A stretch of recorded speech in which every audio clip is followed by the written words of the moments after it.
Pandora and I are enjoying the last of the autumn together by walking through leaves and sniffing bonfires. This is the first year I've been able to pass a horse chestnut tree without throwing a stick at it. Pandora says I'm maturing very quickly.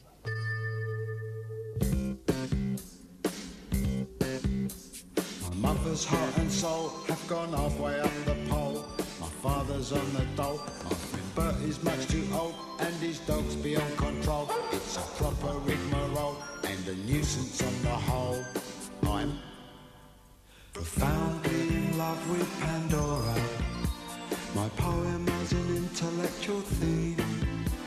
The tenderness with which I adore her goes all bouncing in my dreams. I often lie in bed and wonder, why are we here? My father says we're here to have children, but now that test tubes can give birth, I think his answer is a bit irrelevant. But I don't want to have my tonsils out. I haven't got tonsillitis. You are having them out. You've been on the waiting list since you were 5. 9 years. Why can't midwives remove babies' tonsils at birth? It would save a lot of time, trouble and money. It's about time this family had its fair whack from the National Health Service.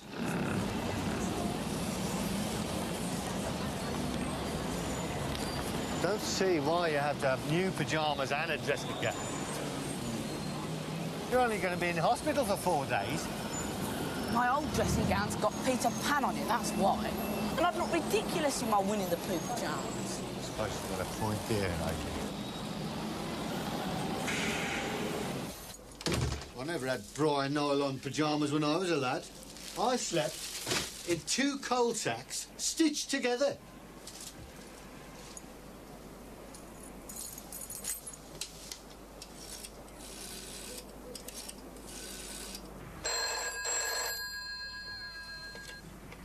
Mrs. May Mole? It's Adrian. Oh, hello, Adrian. How are you, Gran? Well, I've had my old leg shawl back, but it's not bad. Is it true that Dad slept in a nightshirt made out of 2 coal sacks when he was little? No, it most certainly is not true. There was flour sacks. So I now know that my father is a pathological liar. I can tell you, Adrian, he never went without his home comfort. Anyway, can you get off the phone now, love? I want to polish the receiver. All right. Bye, Grandma. Ta-da.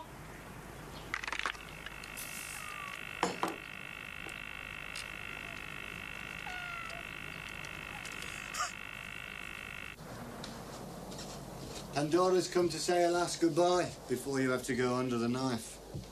Adrian, you look like Noel Coward in your new dressing gown. Thanks, Pandora. I don't know who Noel Coward is, or was. He could be a mass murderer for all I know. Safest operations you can have. I had a lovely time on my route. Jelly and ice cream. Then there was Arthur Shawcross. He was another one. Bled to death on the table. He had very rare blood. And he was always boasting about his very rare blood. Didn't get him far, did it? No. Bled to death, he did. And he were only in his 40s and all. Was his name Arthur Shawcross? I don't know. He had a big nose. I hope it's the same bloke. Before he died.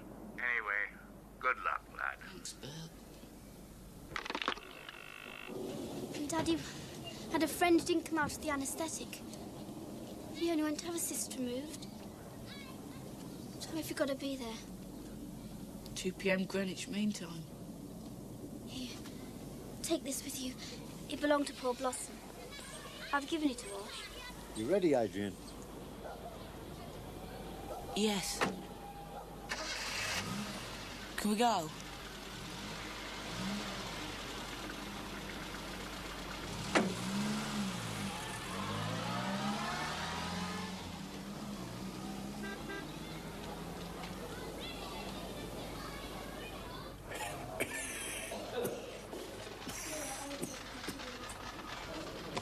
I'm starving, and the Chinese nurse has just removed the last of my food. It's supposed to be pretty good. See, I'll be out in a couple of days. Oh, I'm dehydrated. I'm supposed to go to sleep, but how can I? It's like bedlam in here. Old men keep falling out of bed. Nurse, can I have a bed, please? I've just been woken up and it is only 6 o'clock. So why couldn't they let me sleep? And why doesn't my mother come? You've got to get warm. All right, oh dear. I don't see why I've got to have a bath. It's the inside of my body that's being operated on. I've told them, but they don't listen. It's all right. I can bath myself. I have to stay here in case she's tempted to drink the bath water. Patients do, you know.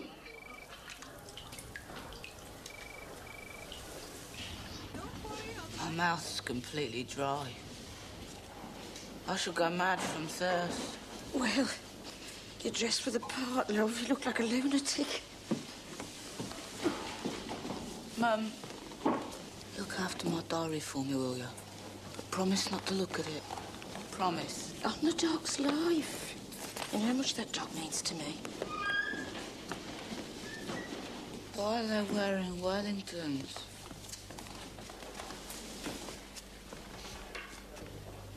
They have to wear them to keep the germs in. Or out, I forget which. Now be a brave lad for your mum. But why rubber boots? There must be loads of blood on the floor of the operating theatre. No, but let your injection take. That's it. Mum, have come for me. Mum.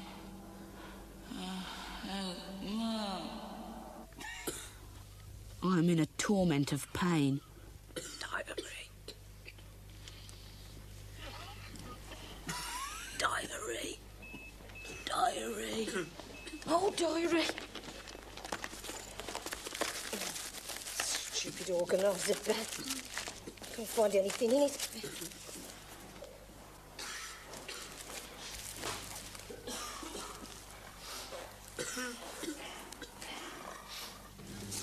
Good afternoon. Ah, there he is.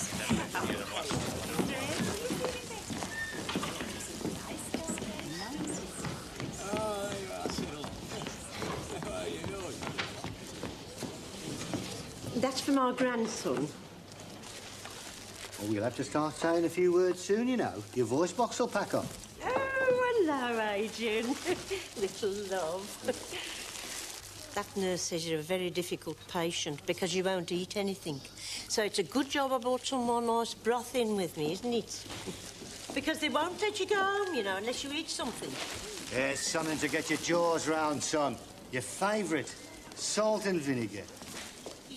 He might just as well have brought me razor blades. You're taking up a bed that an ill person could be using. Now swallow those cornflakes and then you can go home. Look, I'll ring for a taxi for myself if you like. Anything to get you out of here. I'll wait for my father to come, carry me out to the car. You should win an Oscar. Now get out of that bed and get dressed. Tonsillectomy hasn't damaged your voice box. All you've got is adolescent wobble. In other words, lad, your voice is breaking. And now, if you want my advice... I do. I'm desperate. You'll get yourself outside into the fresh air and build yourself a bonfire and a guy fix. I'm too old for bonfires. Rubbish. I'm 47 and I still enjoy a good burn-up. 47? It explains a lot. He should be pensioned off. Adrian's been a bit worried. Anyway, Dr. Gray says he's all right, so I'm taking him to the marriage guidance bonfire tonight. It was good of you to come all that way, Pauline. Well, he's my son, George. Been worried sick about him. Looked like he was at death's door the last time I saw him. Come to the bonfire, Mum.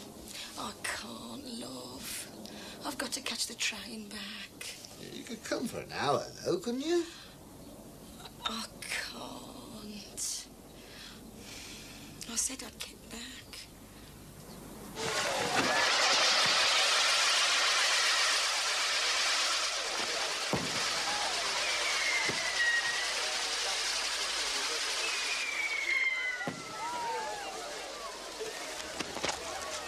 you burning those magazines? You could have given them to a children's home or something. Well, I wouldn't want them to get into young girls' hands. They don't bear feminist analysis. My apologies for the explosions in the Indian firecrackers. They're much more louder than the English ones. Do you know that some irresponsible people are still having bonfires in their own back gardens, despite warnings sent out by Blue Peter and the media? Your mother's having a good time. Shall I remind her about the train? No, don't bother. Well, I'm going to help Mummy with the hot potatoes. Are you coming? No. I feel like looking into the flames. Adieu. Adieu. When he got Barry Kent before, I put a banger right behind him. You should have seen him jump.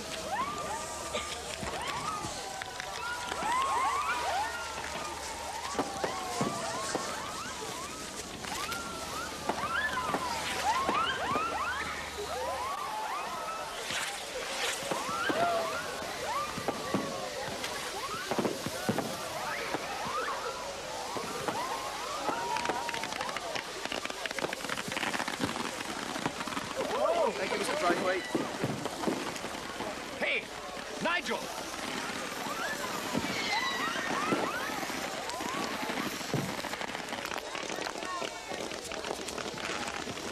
Well, I didn't think I'd be at a bonfire party tonight. But to be watching other people through a train window. Oh,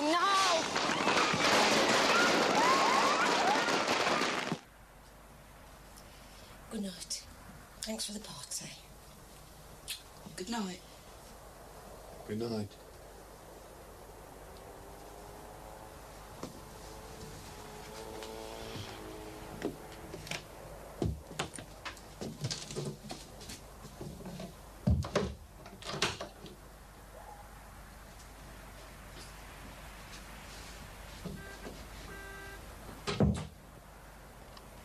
Dear God, as you know, I no longer visit you on Sundays. But please allow my mother to come home. The traffic and travel situation for you, not too many problems this morning. All commuter routes now building out, flowing fairly well, that's the message. Out in the county, there'll be extensive roadworks on the A6 road at Quorn. Thanks for having me. School Lane and Wood Lane. Long delays are expected, especially during peak times. My nipples are swollen. I'm turning into a girl. Nipple swelling is commonplace in adolescent boys. They usually get it about the age of 12 and a half or so, but then you're physically and emotionally immature. How can I be immature? I've had a rejection letter from the BBC. In fact, I'm taking you off my list. Don't ever darken my surgery again.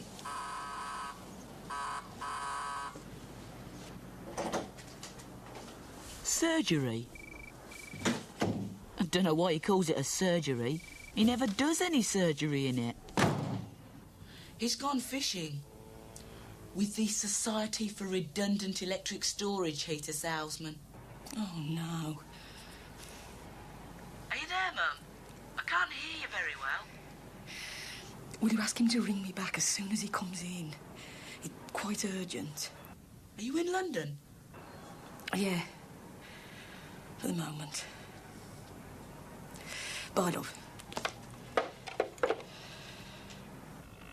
God. Dad can't ring her back. We're having the phone cut off tomorrow. Carbon dioxide's role in determining the temperature of the globe was understood, along with trace gases. Excuse me? Do you know where Bert Baxter is? Don't shout, please. He's out with his new girlfriend, Queenie. She's pushing him round the leisure centre. It's an open scandal. The amount of CO2 in the atmosphere has increased by as much as a fifth since 1860. However, it was still unclear what effect this might have. Perhaps Bert's in love. Strange to think of old people falling in love, isn't it? Hideous is the word. I think it's dead romantic. Oh, you Edward. You're a sentimentalist. You believe in marriage and bridesmaids and things, don't you? Yes. Why, don't you? Certainly not. So you don't want to get married? No. I'm going to Oxford and I'm going to have a career. You could still have a career if we got married. You could work part-time in a little cake shop or something. How dare you patronise me?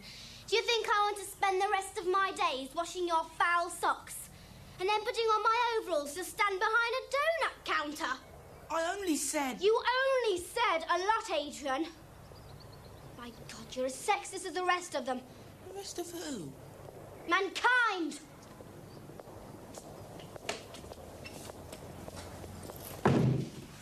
Telegram addressed to me. The BBC, I'll bet. Nah, my mother.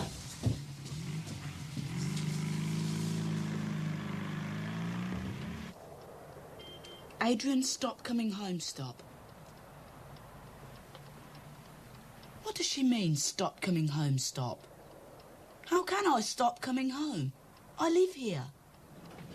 My mother has returned home. It was dead dramatic. My mother has thrown herself on the mercy of my father. My father has thrown himself on the body of my mother. They'll go balmy when they get out of bed and find that the telephone has been cut off. Come on. What's that, a love letter? No, it's from Grandma complaining we haven't sent her a Christmas card yet. Why? It's not Christmas yet, is it? No, but Grandma sent us our Christmas card a fortnight ago. What's up with this bloody thing? Who are you trying to phone? Manpower Services. I'm after a job. Adrian? Pauline? Don't wave that about in front of the lad. Why not? It belongs to him. Dirty little git. You should see what he's got under his mattress, George. Charing Cross Road's got nothing to match it. We've bred a pervert. I don't think what he does with the phone bill. Phone bill? Yes, it was in the same place, under his mattress. £289! Well, you've been ringing George, a speaking clock in Rio de Janeiro. I hardly ever use the phone. I meant to tell you. I rang Pandora a few times. Oh, well, that's all right, love. When she was on her holidays. Where did she go? Tune is here. Get in there. Why? Because I'm going to thrash you, that's why, nerd. Run out of here! I'm going to kill him, Pauline. I'm going to kill him. I can feel the adrenaline pounding in my head. No, don't kill him, George. That's going too far. Now, take a deep breath.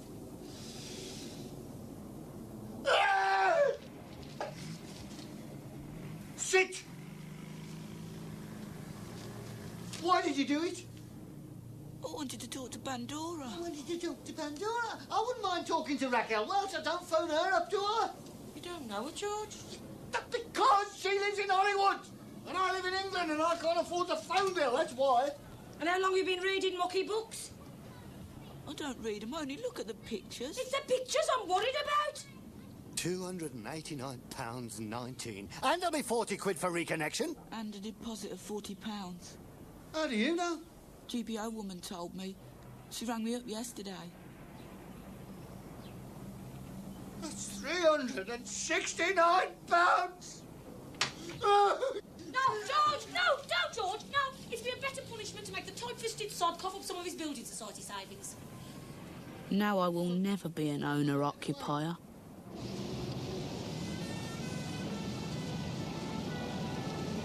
£200 gone, just like that. It'll take another 14 years before I can replace it. I now know what people mean when they say that there is always a price to pay for love.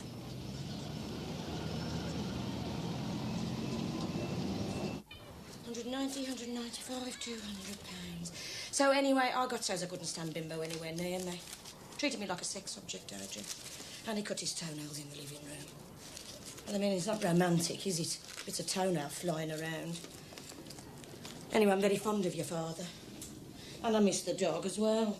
I notice she doesn't mention me. Waste of money, Christmas card. Still, thank you all the same. I don't expect I'll be doing much celebrating the festive season. Stuck in here with a lot of malicious old women. That is except for Queenie. She's all right. You're still friends, then? Oh, we're more than friends now. I'm engaged to her. Look, we got our names on the same ash tree. So you're getting married, then? Yes. That's what engaged people do. Well, aren't you going to congratulate me? Congratulations, Bert. Here, give us a push, and I'll take you to meet Queenie. She's trimming the poxy tree. Oh, it does look nice. Look at it. Now, I'll just put this nice little bauble on there. Oh, that looks lovely. All my tree. Talking to yourself again, you daft old bag. Hello, darling. Oh, you must be Adrian. I recognise you from Bert's description. Yeah, I didn't tell him he was so handsome. Not handsome, a runt. Oh, take a notice. It's only his way. Yeah, I know. Anyway, it's lovely meeting you. Oh, thank you, Mrs. Queenie'll do. Wakey, wakey! This is Adrian. He's come to see you. Hello. Well, say hello. Hello, Adrian. Is he going to sing for us? Of course he is, if you want him to. I never sing. Not in public. Oh, but it's Christmas. Sing us a carol. You might earn yourself a bob or two, lad. They've all had their Christmas bonus. Here we go for a little ride. There you are now. Quiet, girls. Adrian's going to sing.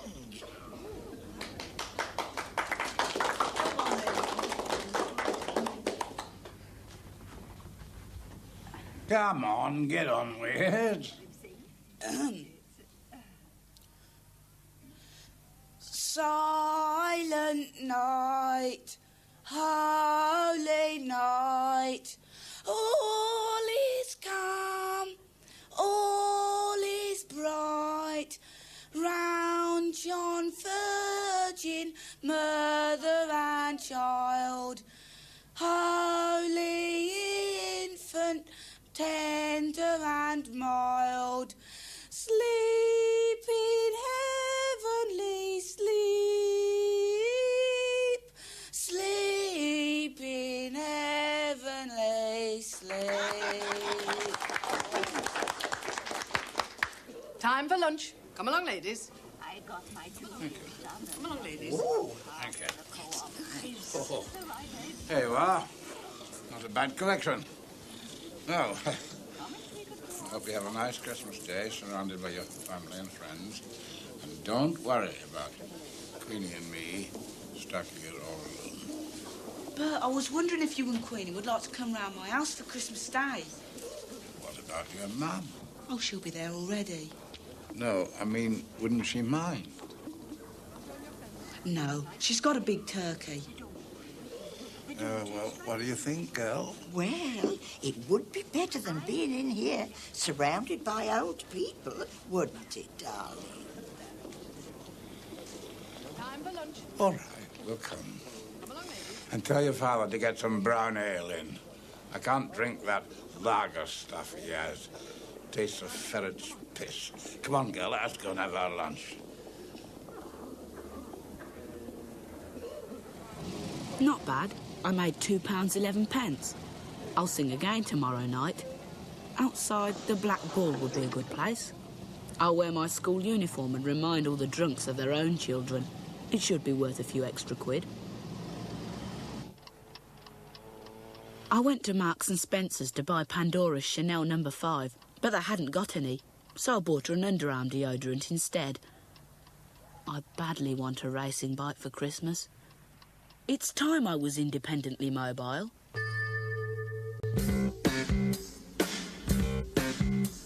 My mother's heart and soul have gone halfway up the pole.